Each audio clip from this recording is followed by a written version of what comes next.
주식 투자하는 방법 중에서 기술 분석에서 다시 추세 분석에 대해서 공부해 보도록 하겠습니다. 추세 분석은 주가는 일정한 기간 같은 방향으로 추세를 형성하여 움직이는 속성을 활용하는 거고요. 그리고 차트에서 추세선을 이제 그려보면 상승, 하락, 행보 중에 이제 하나의 추세선을 따라 움직이고요. 이것을 활용하면서 예측하는 겁니다. 추세 분석은 이동평균선 및 이제 거래량 분석과 함께 주가 분석 기법 중 가장 기본이라고 하고요. 저도 제일 먼저 이제 하는 게 지지선, 저항선, 이제 고점, 저점 같은 거 긋고 제일 먼저 하는 게 추세선을 보통 그어봅니다. 보통 주식에서는 추세 편승하여 매매하라 이런 말이나 추세 역행하는 매매는 하지 마라, 이게 보통 기본이니까 추세 중요성을 한번 확인할 수 있을 것 같습니다. 상승 추세선은 기본적으로 이제 이 선에 이게 주가가 이렇게 움직이고 있으면 이 선에 이제 저점을 이제 보통 연결해서 긋고요. 하락 추세선 같은 경우에는 이제 고점을 연결해서 이제 보통 긋습니다. 그리고 이제 행보 추세선은 위아래가 있을 때는 위에 가장 연결되는 부호 아니면 가장 많이 연결되는 부위를 이제 보통 이렇게 아래 위로 보통 연결해서 긋습니다. 보통 상승 추세일 때 보통 매매하는 방법 같은 경우에는 이렇게 오를 때 주식이 왔다 갔다 하고 있을 때 가장 좋은 방법은 이제 그 첫 번째, 이 정도 이제 상승 추세일 때는 우리가 그래프 이렇게 점을 연결했을 때는 기본적으로 이제 매수 관점으로 생각하고 매수에 대해서 이제 적극적으로 생각하면서 매도에는 거의 소극적으로 판단하시면 되고요. 가장 좋은 거는 이제 A, B, C, D처럼 딱 이렇게 선에 닿을 때 했을 때 가장 좋다고는 하는데 사실 어렵겠죠.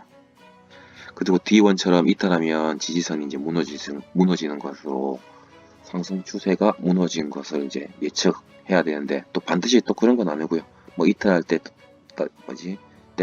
일시적으로 추세선을 벗어난 경우도 있습니다. 그걸 추세 이탈이라고도 하는데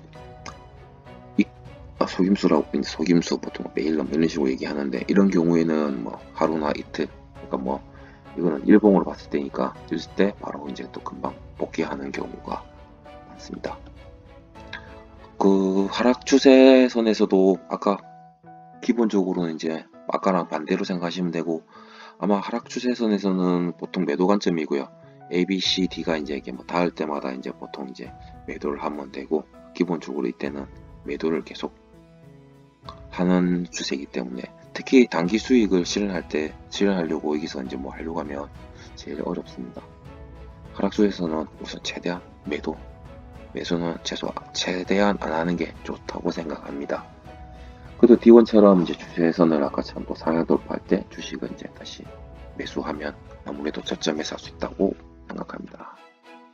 추세 분석 중에 이제 행보 추세일 때는 이제 보통 관망을 한다고 하는데, 사실 이제 이때 사실 매수와 매도를 가장 많이 고민해야 됩니다. 보통 이 이후로 이제 강하게 힘을 받으면서 올라가거나 내려갈 수도 있으니까, 그러니까 이때처럼 특히 H1처럼 상승 돌파하면 매수해야 되고 하향 돌파하면 매도해야 되는데, 이론적으로는 이렇게 기술되어 있는데 아마 보시다 보면 다시 자기만의 의미가 생길 거라고 생각됩니다. 그리고 추세선에서 가장 중요하다고 하는 지지선과 저항선을 긋는 건데, 저항선을 상향 돌파하면 매수 저항선이 이제 지지선으로 이제 약간 이때쯤에 저항선을 이제 돌파하잖아요. 돌파하면 이 선은 이제 돌파한 순간부터는 지지선이 돼서 다시 여기서 내려갈 때마다 막아주고 또 반대로는 이제 또 내려갔어요. 하향 돌파를 했다. 그럼 그때부터는 이제 이거 자체가 하향 돌파했다. 이거 자체가 하나의 다시 저항선이 되어버립니다. 저항선이 되면서 원래는 지지선이 뜬 게 저항선이 되면서 내려갔다가 다시 올라갈 때쯤에 부딪히고 이런 식으로 이제 지지선과 저항선이 이제 바뀌는 건데, 아무튼 이익을 실현하려는 이제 매도 세력과 주가 상승을 기대하는 매수 세력 간의 공방으로 인하여 형성되는 이제 가격대를 저항선이라고 생각하시면 되고요. 저항선에 닿으면 대부분 이제 다시 하락할 확률이 높고요. 그러나 매수 세력이 매우 강해서 저항선을 이제 뚫고 올라가면 이제 기존의 저항선이 지지선이 되니까 매수로 이제 하면 되고요.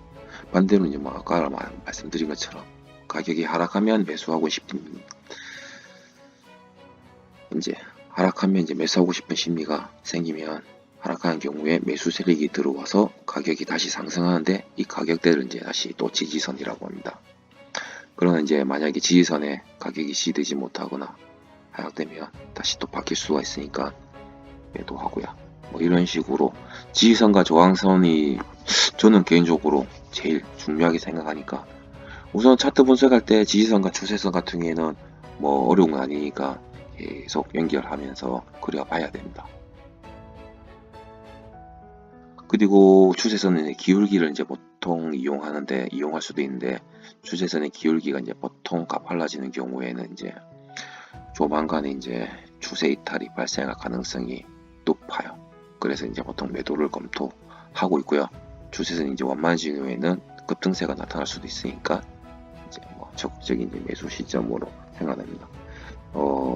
그러니까 완만하게 오르던 주가가 급격하게 이제 상승하는 것은 이제 보통 지금 판단할 때 투자자가 이제 흥분 상태에, 그러니까 투자자들이 흥분 상태이고 이것은 이제 곧 추세의 전환으로 예측 가능하면서 이럴 때는 매수 세력이 매집 물량을 이제 털고 나가는 경우가 많습니다. 따라서 이제 기울기가 가파라질 때는 이제 매도를 검토하고 추세선을 이탈하면 이제 바로 매도를 해야 됩니다. 특히 단타 매매 투자자들에게는 이제 완만한 추세, 상승 추세가 가파른 추세로 바뀌는 초입이 어떻게 보면 매수 시점이 될 수도 있습니다.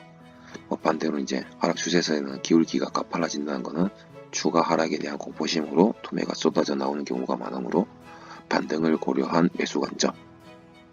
그러나 이제 완만한 추세선에서는 또 기울기가 가팔라지는 초입부가 단기 매도 시점. 그러니까 뭐 장기적으로 보나 단기적으로 보는 것에 따라서 다 관점과 방법이 다르니까 실제로 이제 뭐 여러 가지 관점으로 자기가 보면서 느끼는 게 제일 좋고요. 목표치를 이제 보통 이용하는 방법으로는 뭐 행보를 할 때 추세선을 이탈하는 경우에는 주가가 행보한 기간만큼 뭐 상승하거나 하락하는 데 계산한다고 보통 쓰고요. 실제로 행보 구간이 길수록 힘이 많이 응축되어 있다고 보통 판단합니다. 그리고 상승 추세선을 이탈하는 경우에는 이제 추세선의 고점까지의 높이만큼 하락할 수도 있다 이렇게 뭐 예측할 수도 있고요. 그리고 뭐 하락 이제 추세대가 이렇게 양쪽으로 일시로 이제 그려지는 경우에는 추세대 폭만큼 주가가 이제 상승 또는 하락할 수 있다. 뭐 이런 식의 이제 또 방법이 있습니다. 추세선 자체 이제 한계 같은 경우에는 실제 그래프를 보면 이제 뭐 장기적으로 그려지는 것도 있고 짧게 그려지는 것도 있고 뭐 추세 변동에 따라서 뭐 어려운 경우가 뭐 있습니다. 그래서 보통 아까 말한 여러 가지 방법을 보완해서 쓰면 되는데 보통 보조지표들 이런지 뭐 약간은 뭐 보조지표가 뭐 추세의 지속가인 걸 활용해 주거나 단기적인 관점에서 이제 보통 알려주는 방법도 있고요. 뭐 이런 식으로 알려주는 보조지표를 하는데 가장 좋은 거는 이제 뭐 가격이 이제 추세선을 그러니까 추세선을 하락 반전하고 있을 때 보조지표도 똑같이 매도 신호를 표현할 때 매도하면 되고요. 그러니까 하나를 더 뭐 상승 돌파할 때 보조지표도 매수 신호를 이제 보이면 매수를 한다. 뭐 그런 식으로 이제 서로 보완해 나가면서 사용하시면 될 것 같습니다. 기술 분석은 정답이 없습니다. 그러나 뭐 하나하나 의미를 생각하고 계속하여 연구하고 공부를 하다 보면 자신만의 의미와 해석의 방법이 생길 겁니다. 이론은 기본으로 알고 실전 경험을 쌓아서 자신만의 기술, 자신만의 기법을 만들어야 합니다. 이상 주식 투자 방법에 대해서 이제 간략하게 공부해 보았습니다. 이상입니다.